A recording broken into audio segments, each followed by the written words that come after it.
What's going on, man? Welcome back to the basement. I'm Ron, and you guys absolutely killed it on our week 1 matchups video, talking through every single running back for the slate. So we're going to be running it back here, talking through every single fantasy relevant running back in every single matchup for this week. I have like 12 pages of notes to get through, so we're not going to waste any time.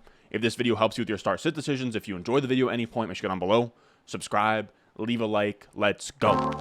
Thirsty, trying to choose. I know I'm pretty cool. My nitty babe. Now, before we get into our first matchup, I just want to say these videos take a lot of time in terms of editing, getting these graphics out. I could use whatever help I could get. So if you're out there and you're watching this video and you're like, hey man, I have some graphic design experience, I have some editing experience, I could definitely replicate that video. Reach out to me. I'll put my email across the bottom here. This is going to be a paid position to edit for the channel, so please reach out. I would love to churn out these videos every week for you guys, but they do take a lot of time, so I'm trying to delegate it a little bit. So if you're interested, make sure you check out ronstewart.business@gmail.com. Reach out to me, and I'll get back to you in like 24 hours. All right, now at the top here, we have our Thursday night football game. I actually have a buddy of mine who's going to Kansas City for like one day to see this game. I don't know. He's a different breed, but this is going to be an electric game. You have the Chargers on the road versus the Chiefs. Chiefs are -4.5 at home. Over-under is 54.5.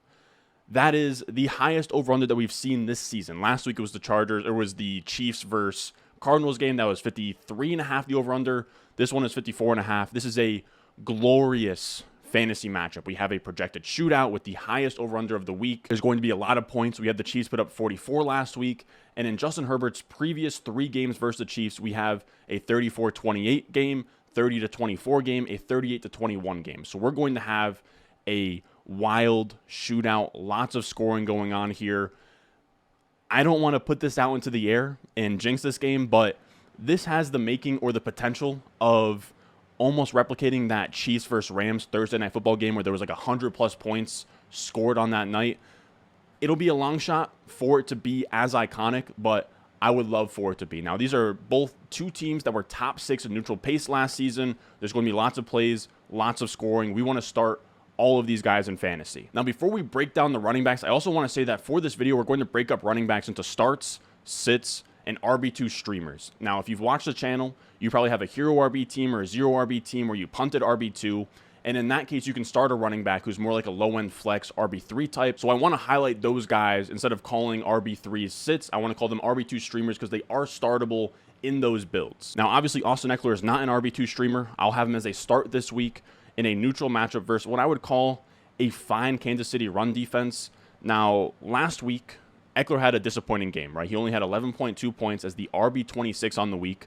But he had a similar slow start to last year. It was almost shockingly similar, where he had only 11.7 points, so only, 0.5 points more, and had 0 targets. So he got off to a slow start last year. I think that he's going to be more involved in this game where Joshua Kelly and Sony Michel combined for like 3 yards per carry. We're going to have Keenan Allen not playing in this game. So we have Austin Ekeler should be in a featured role for this game. On the bright side, he did see 82% of the short yardage work, which should put him in play to score multiple touchdowns in this game in a high-scoring environment like this. Even after a bad week, I'm willing to treat him as a top 6 running back play for this week. Then we have the Chiefs side of things, and I'll call Clyde Edwards-Helaire a start this week. We have the Chiefs offensive line, which is really strong, has the biggest offensive line versus defensive line run game advantage per PFF with a 62% run advantage. Chiefs had the second highest pass rate over expected last week, so there's not going to be a ton in the rushing game for the Chiefs.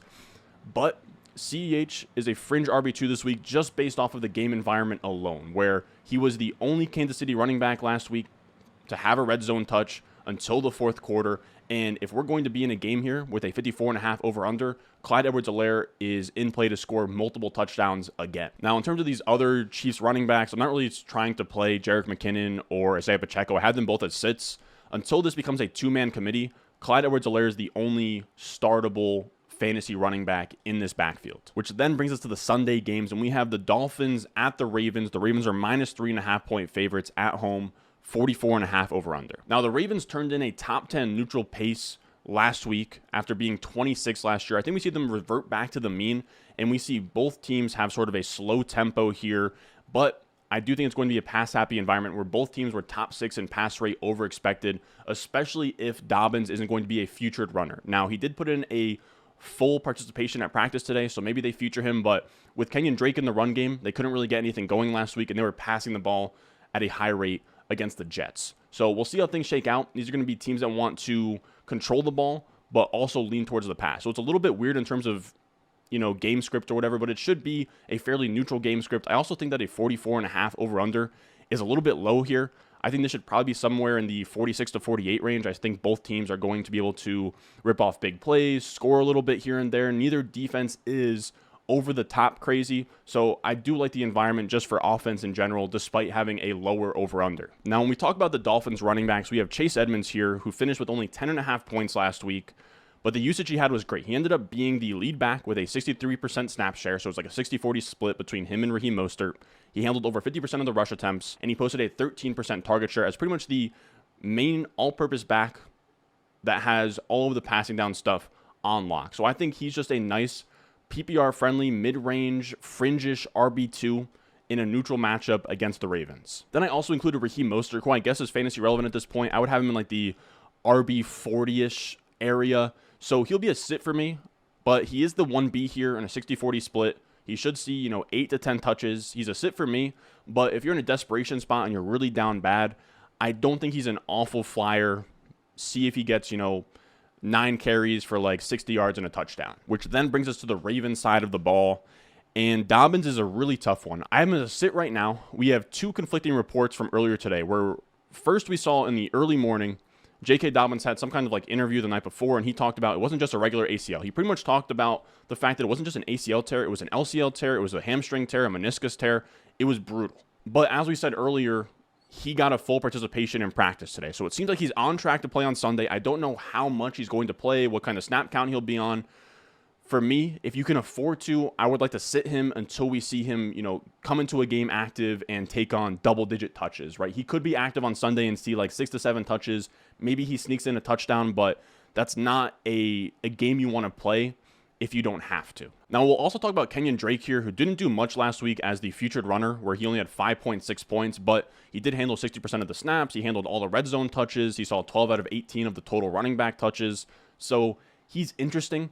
I would call him an RB2 streamer if J.K. Dobbins doesn't suit up. Even if J.K. Dobbins suits up and he's in for a small role, Kenyon Drake is no longer startable at that point. So if we get a late week inactive from Dobbins, I think Kenyon Drake is probably somewhere in that RB 30-ish area as a low-end streamer. Then we have my Jets at the Browns as 5.5-point underdogs, a disgusting 40.5 over-under. Another one of these Browns games where there's just an over-under that is the lowest of the week in the 40 range, and it should probably be another ugly game where I expect the Browns to run the ball, control the pace of play like they did against Carolina, and the Browns will be challenging for 200 rushing yards, and the Jets are going to struggle early. I think they're going to probably turn to Flacco again in garbage time like they did last week, where he ended up with 59 pass attempts, but I think overall there's not going to be a ton of scoring. There's not going to be a ton of fantasy relevant players in this one. Now, I will say this environment's actually pretty good for the Jets running backs, where these guys were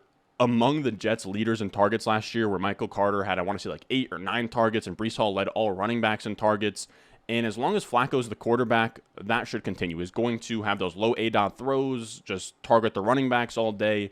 And in a neutral matchup where Cleveland's run defense isn't anything crazy, both Carter and Breece Hall should be fine between the tackles, and then both be in contention for a nice PPR floor once things get ugly and they're down 2 to 3 scores and they have to run up tempo and pass the ball a ton like they did last week. So this is a 55-45 split as of last week with no third back in the rotation. So I would have both guys, considering both of them operate on passing downs, both of them operate between the tackles. They sort of split the goal line, red zone work. They're both, to me, streamable RB2s. I would have Michael Carter as like a high-end streamable RB2, probably in that RB30, RB28-ish range. I would have Breece Hall more towards RB35, hoping for a long chunk gain or for him to take over more of the opportunity than he did last week. Then on the Browns side of the ball, we have Nick Chubb and Kareem Hunt. It was a 50-50 split last week where Chubb was the between the tackles back and Kareem Hunt was in on passing downs. They split touches inside of the 10. Pretty much are going to see Chubb get there on rushing yards and touchdowns, and Hunt will get there on PPR points and touchdowns. They're both RB2s at this point, with Chubb on the high end and Kareem Hunt on the low end. Now, this Jets defense ranked 4th in rush defense DVOA last weekend, but that was against a Ravens team with Kenyon Drake at running back and a banged-up Ronnie Stanley. I don't expect that to continue. This elite Browns offensive line, they're like top 3 in PFF's offensive line rankings.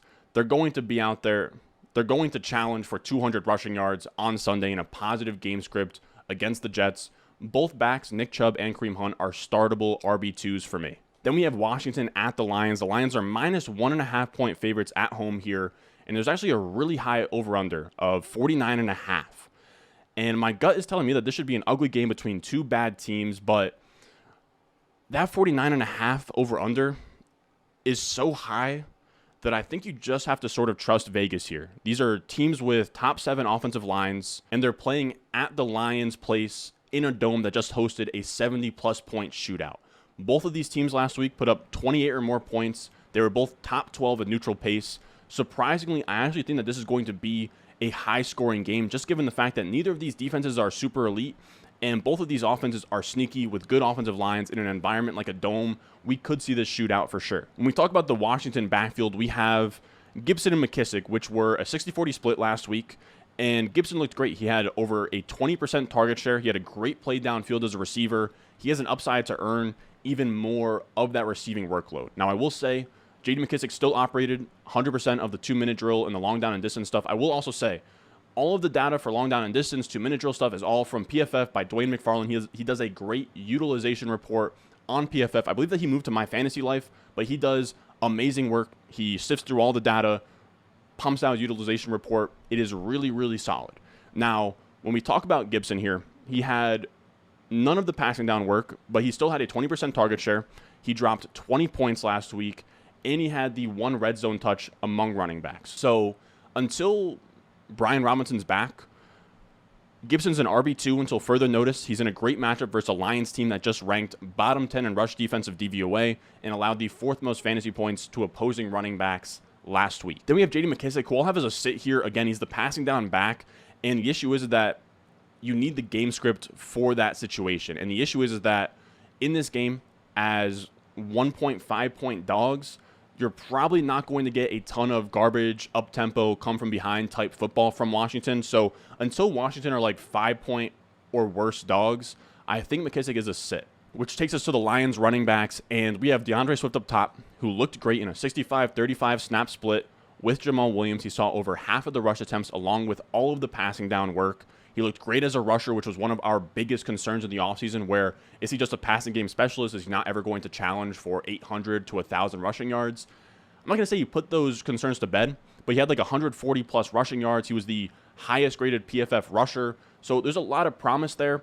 The main drawback with Swift right now is that he lost 5 of the 6 touches inside of the 10 to Jamal Williams.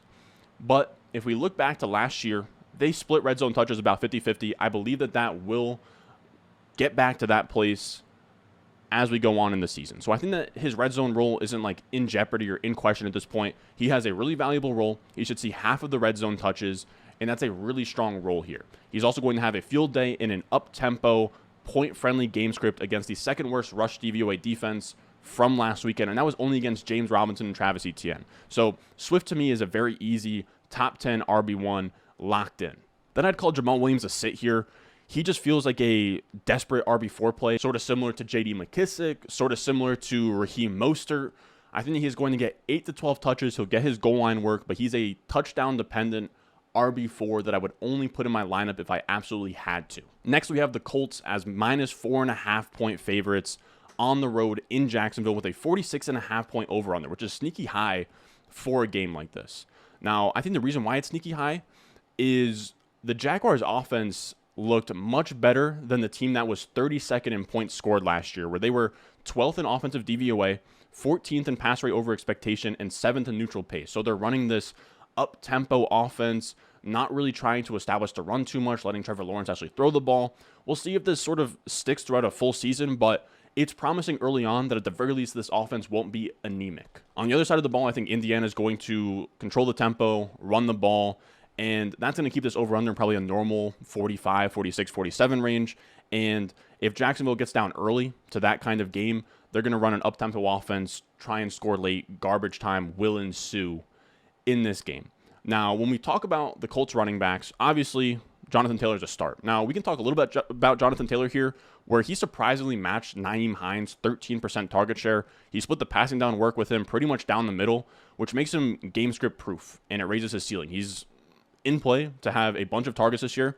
He's in play even if they're behind in games to be fine. I don't think that they ever had a lead against Houston. I could be wrong, though. I believe that they were trailing for most of that game, though. Now, I will say none of that really matters. He's a locked-in top 3 running back at worst this week against a Jacksonville team that he routinely does very well against. On the other side of the ball, we have a little bit of a tricky situation where Travis Etienne got off to a really tough start here. And the most frustrating part is that he was getting bell cow treatment out the gate. There was no James Robinson for the first quarter, a little bit into the second quarter. He was getting everything. The goal line looks, the carries, he got it all. Then he fumbles. He drops a touchdown pass. He drops another pass. And James Robinson worked his way into a 50-50 snap split by the end of it, which is really tough for Etienne. 50-50 split probably goes forward. The thing that sucks is that it probably could have been avoided if he just didn't screw up like 3 times on Sunday. Now, on the bright side, he's still in a valuable role where he handles pretty much all of the passing down work, and he turned 4 rushing attempts into 47 yards. And he should be a good RB2 streamer in this game where they're going to be playing catch-up against the Colts. They're going to have to pass from behind, and that plays into Etienne's strengths as the passing down back. I would have him in that RB30 to RB35 area this week, and you're hoping for kind of a boom-bust game, maybe an explosive play where he breaks one off for like 40 yards and a touchdown. We'll see. Then we have James Robinson, who's the between-the-tackles banger. He got the majority of the rush attempts. He saw 75% of the red zone touches. It's not a great role, but as a grinder and goal line back for the Jags in a game like this, he's a fine RB2 streamer who's in play for like 100 yards or a touchdown. Then we have the Buccaneers on the road as -2.5-point favorites at the Saints. Over under 44.5. And this is the one where I'll push back against Vegas a little bit here. This over under 44.5 feels wrong. Brady has 2 games now in a Bucs uniform on the road in New Orleans, and the point totals have been a 26-36 loss and a 23-34 loss. So those are games that are hitting a 50-plus point total in a dome. I think that this has shootout potential where the Saints were bottom 5 in defensive DVOA this past weekend, so they weren't playing great defense. The Buccaneers should be able to score on them, but they were also top 5 in offensive DVOA. So I think that the Bucs should have no problem scoring against the Saints, and I think the Saints offense should be competent. I kind of like this to be Brady's first win in New Orleans, like 31-24, but I do know that after saying that with, the Saints sort of almost owning Brady and the Buccaneers at this point, that maybe it'll be something like New Orleans, 28-17 Buccaneers. We'll see what happens, but I do think that over-under of, 44.5, I think it's a tad bit too low. But when we talk about the Buccaneers running backs, I don't know why I said Buccaneers like that, but Leonard Fournette is a must-start, obviously. The Saints had a top 3 rush DVOA defense last year, but just gave up 20-plus PPR points to Cordarrelle Patterson and ended up as the 27th rush DVOA defense last week. Now, I will also add this caveat, we only have 1 week of data right now. So a lot of the stuff that I'm citing, like DVOA, neutral pace, it's very fragile right now. We won't have great data until like week 3, week 4, week 5. So I'm not saying take it with a grain of salt, but just know that a lot of these numbers are going to be fragile, but that's all we really have to work with right now. Now, the Bucs should be able to score at will in this one, and Fournette has a great role as the absolute bell cow, where he played on like 90% plus of the snaps before Rachaad White came in the fourth quarter when they were blowing out Dallas, and he saw 76% of routes on dropbacks. We want that 60% plus range. So route participation, how many routes are you running during a dropback, right? During a pass play? If you're running routes on 60% or more of the pass plays, that's elite. Fournette was at 76%, and he's handling all the goal line work. So he's locked in for high value touches, goal line stuff, receptions, all of that. He's a locked in top 5 to 10 RB1 for me this week. Then we have Kamara on the Saints side, and that's a little bit trickier where he had a bad week 1. And I'd probably call him a fringe RB1, RB2 guy at this point, where the usage last week was concerning. He is coming off of a rib injury, or he was dealing with a rib injury. We don't really have any clarity on if that rib injury is still affecting him. And we want him to have that 60-65% plus route participation like an Aaron Jones and Austin Eckler or DeAndre Swift. Kamara was only at 40% last week. Now, maybe that's because of the ribs, but we also don't know that he's healed from the ribs. So we're not getting that same usage that we like for Kamara. And now he's playing against a tough Tampa Bay run defense. that should probably give him problems. Now, maybe that opens things up in the passing game for him, but he's going to need more than a 40% route participation. You have to start him at this point. He's Alvin Kamara. You drafted him in the second round, first round possibly, but you have to put him in there. It might get ugly, but at this point, you probably don't have a better option. I would probably have him in that RB 15 area for this week in a tough matchup and dealing with a rib injury. Then we have the Panthers at the Giants as 2.5-point dogs, over under 42.5. And I got to be honest with you guys, I don't have a read on this game at all. Dable came out here, completely changed his identity, where we thought he was going to bring the Bills to the Giants and install this up-tempo, pass-heavy offense.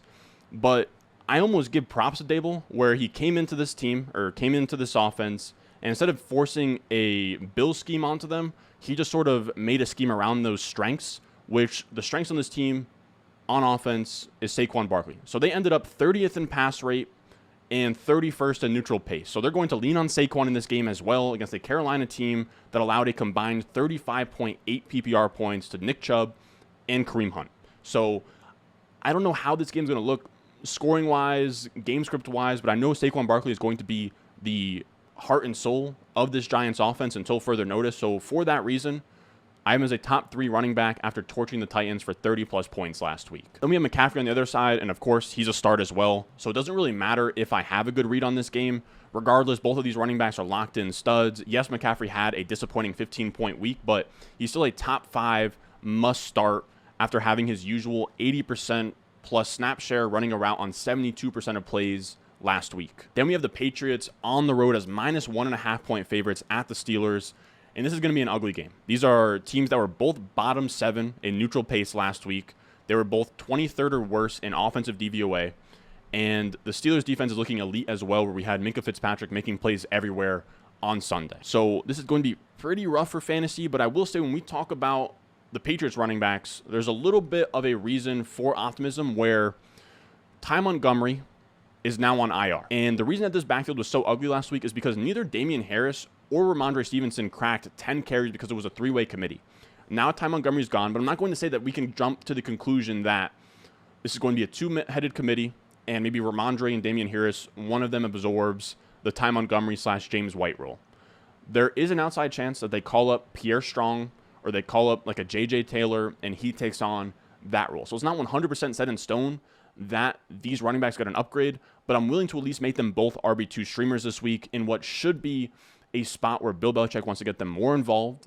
He wants to get Damian Harris and Ramondre Stevenson both more than like the 10 touches they each had last weekend. And I think this defense is going to be a nightmare for Mac Jones, where Minkah Fitzpatrick was making plays last week. It's going to be tough for him to dot up this secondary. I think that Belichick is going to want to lean on the run game. They have the 6th ranked offensive line on PFF, and they have the 4th biggest advantage against their opposing defensive line in the run game. So I have both Ramondre Stevenson and Damian Harris as low-end RB3s. I'd call desperation RB2s this week. Both of them have upside if this ends up being a 2-man committee with Ramondre Stevenson taking the passing down work and Damian Harris being the early down grinder. It really just comes down to how involved a third running back might be with Ty Montgomery on IR. Then with the Steelers, we have Najee Harris as a clear start here.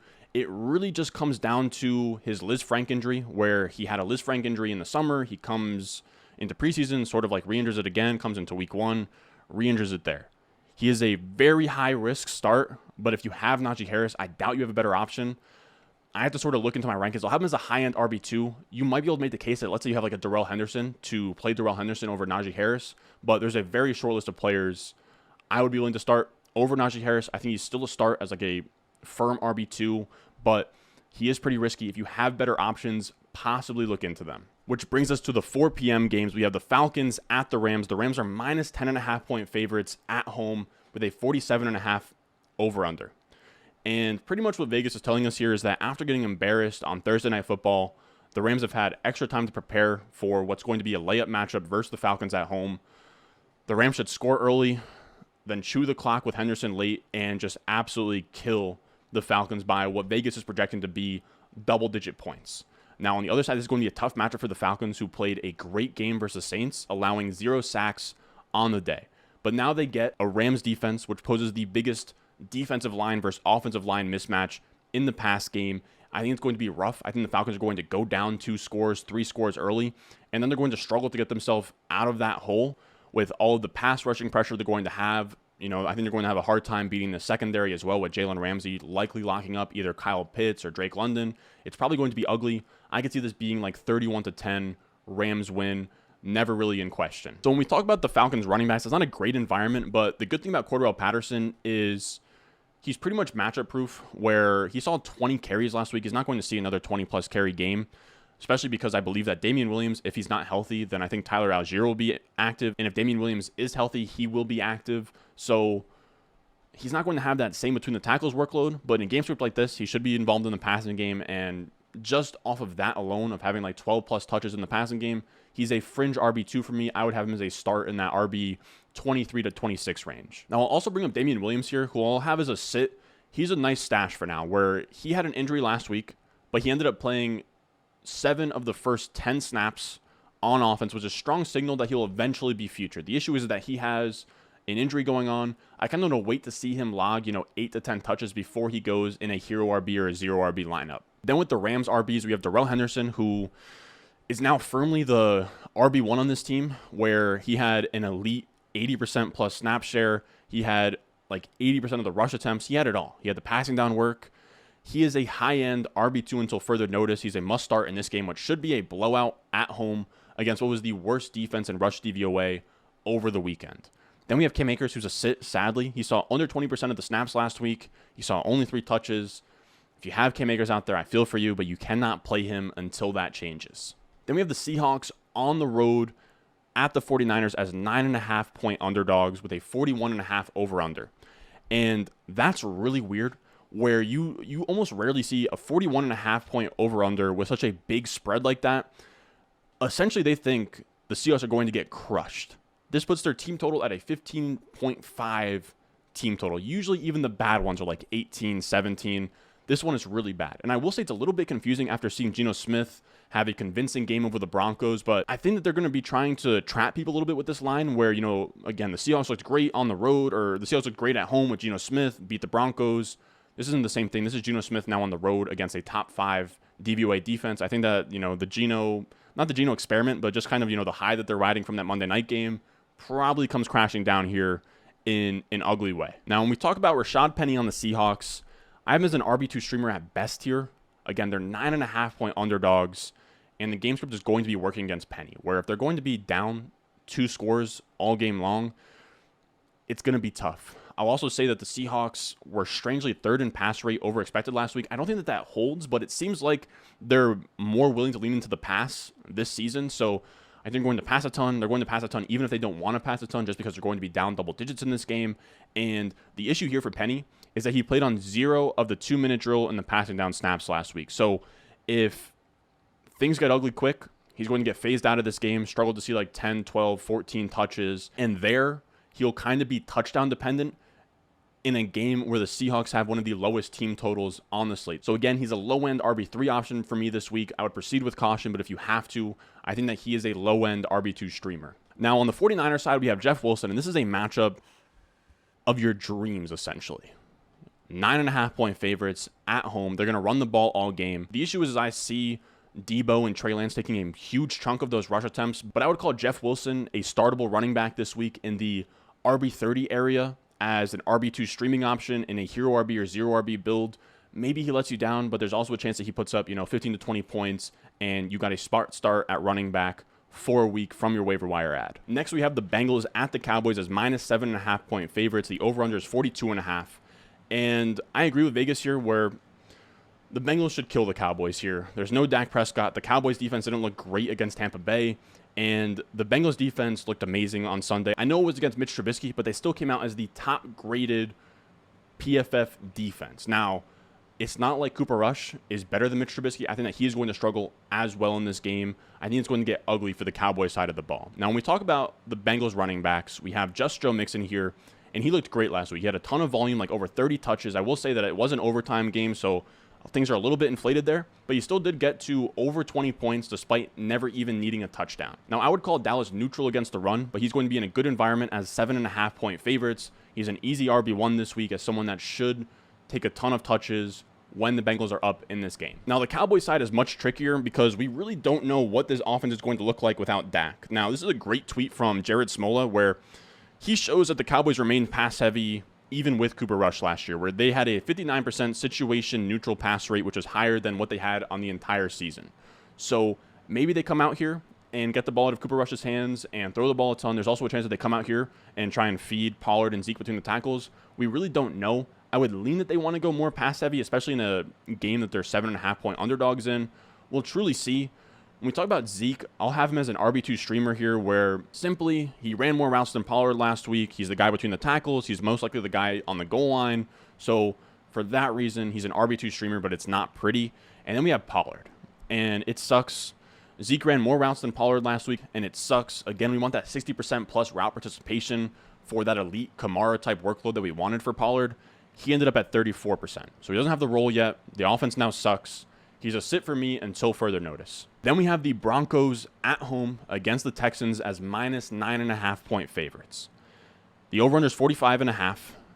And I got to be honest with you guys, the Broncos minus 9.5 hosting the Texans, who just took the Colts to overtime, feels wrong, but I think it's one of those Vegas trap lines where, you know, some square out there is going to say, oh, well, the Texans hung around with the Colts. I'll take them plus 9.5 versus the Broncos, who just lost to Geno Smith all day long.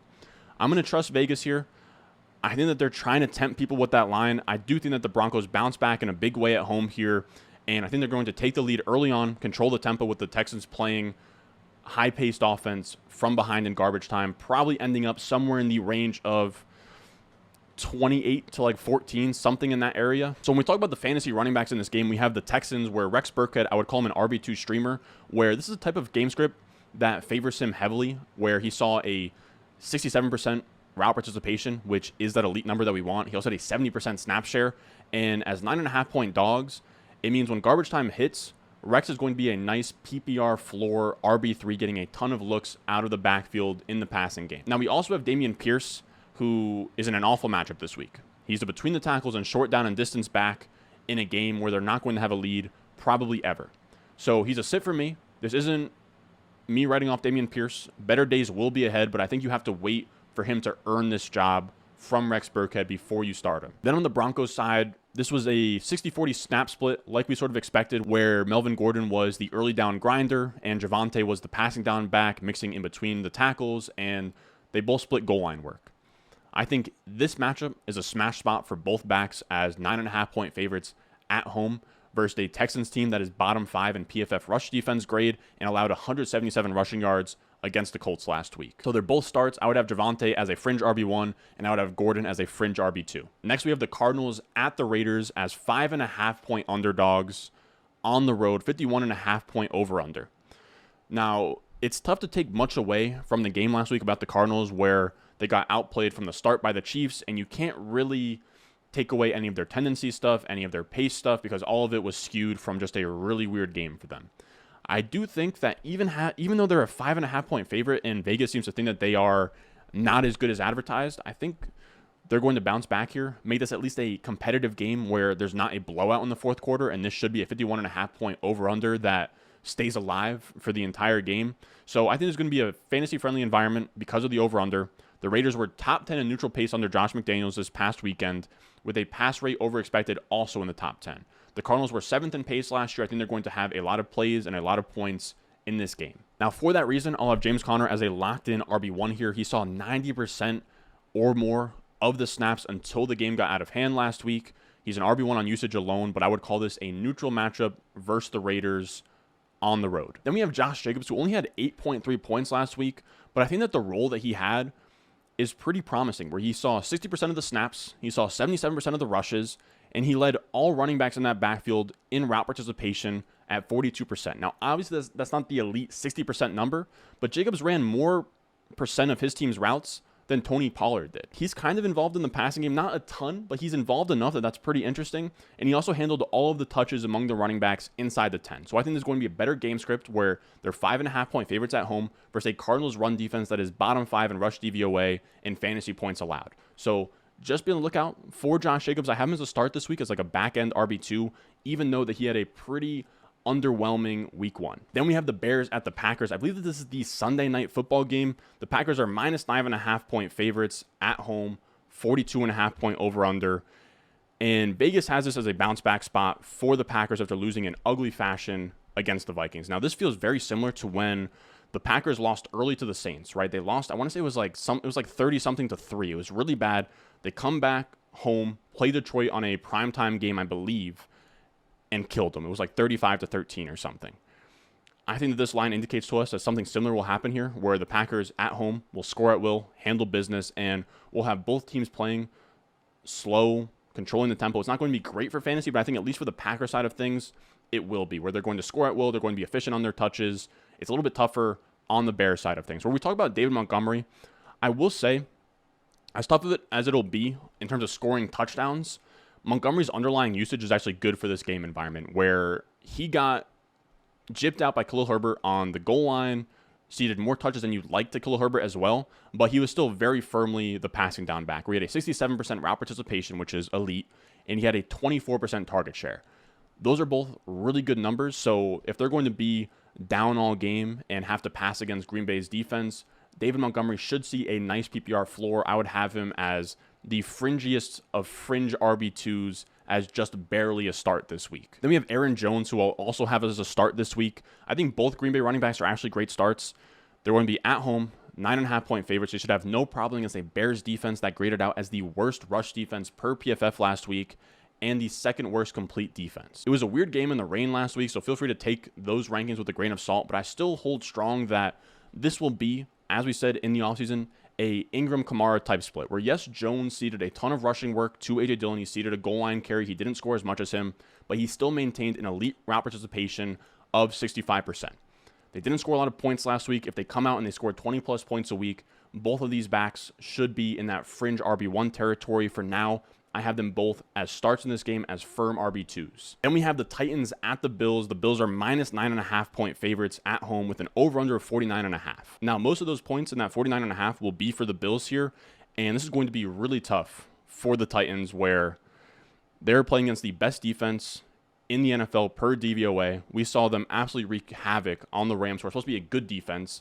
Von Miller up front, Ed Oliver up front, Gregory Rousseau up front was giving them problems. And that's before they even have Tre'Davious White at this point. So this is going to be a really ugly game. I think that the Bills are just going to roll over the Titans, and that puts Derrick Henry in a tough spot here, where I would call him a start. Obviously, if you drafted Derrick Henry, you're starting him. But I would call him a fringe RB1 in pretty much a nightmare matchup where the Bills are going to play fast, they're going to score fast, and they're never really going to allow the Titans to control the game and run the ball like they want to. So Derrick Henry is going to get his, 15 to 20 opportunities, but it's tough to say how efficient he'll be in this kind of game script against such a good defense. Then we have the Bills running backs, where the only one for now that I'll have even as fantasy relevant is Devin Singletary, where Zach Moss isn't going to be a long-term fantasy relevant option, and James Cook now needs to earn his role back from Zach Moss. So I'll have Devin Singletary out ahead here in a dream game script where they're against a Titans defense that let Saquon Barkley run all over them as minus 9.5-point favorites. The issue is that I have him as an RB2 streamer because even in a good game script last week where they blew out the Rams on the road, it still wasn't enough for him to score double-digit points. So for that reason, you're pretty much betting that he scores a touchdown, which I think is probably a fine bet. For that reason, I'll have him in that RB30 range as an RB2 streamer for this week. Then our last matchup, which is going to be a doubleheader on Monday Night Football with the game we just talked about, Vikings at Eagles as 1.5-point underdogs with a over-under of 51.5. This is going to be a really fun matchup here where we have two teams who are both top 12 in pass rate over expectation last week, and they were both top 8 in total yards on the week. There's going to be plenty of yards. There's going to be plenty of scoring, plenty of plays. It's going to be really, really fun from the start. Now, when we talk about Dalvin Cook and the Vikings running backs, he had a quiet game, right? He didn't put up those monster Saquon Barkley 30-point games. I think he was somewhere in that 15-point range, but his usage was really solid, where he had 77% of the snaps, where we always knew he was going to be the bell cow. The biggest thing, though, is he had a 79% route participation. Now, I know that he's not a huge target earner or anything, but just having that high of a route participation means that going forward, he's going to be in the mix for more receptions than he had last weekend. He is in a spot here where we are seeing Dalvin Cook for the first time in his career have elite receiving usage and then also being in a similar between the tackles role that he's always been in. So I have him as a top 5 play here and a high-scoring over-under against an Eagles defense that just let up 40 fantasy points to DeAndre Swift and Jamal Williams last week. I'll also say that I'll ride Miles Sanders this week. I have him as a start. He had 18.5 points last week. He's a little bit rough where he doesn't have a lot of opportunity. He just is really efficient where he either has a touchdown or he has like a long run. You're kind of betting there. It's a little bit of a risky play, but he gets a matchup here versus a bottom 5 rush DVOA defense from week 1 that allowed the 9th most fantasy points to opposing running backs in the Vikings. He's not a smash start, but I'd have him as a back-end RB2 as a fine start in this matchup. Then I'll also list Kenny Gainwell, where I'll have him as a sit here. He was interesting. He had 9 touches for 11.2 points last week, but I don't think that his role is big enough to start him until we see it expand a little bit more. Now, that is going to do it for us today. These are always really tough to make. They take long to record. 12 pages of notes here.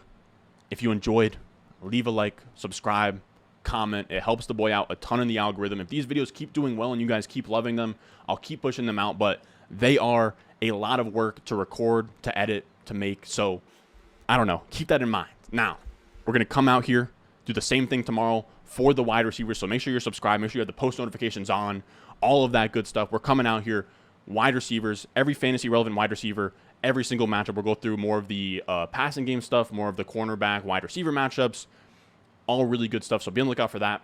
As always, I will see you guys in the next one. I know I'm pretty cool. My nitty bag, my kitty boots. I got the juice, I got the juice. Chathams on, Foolies glad.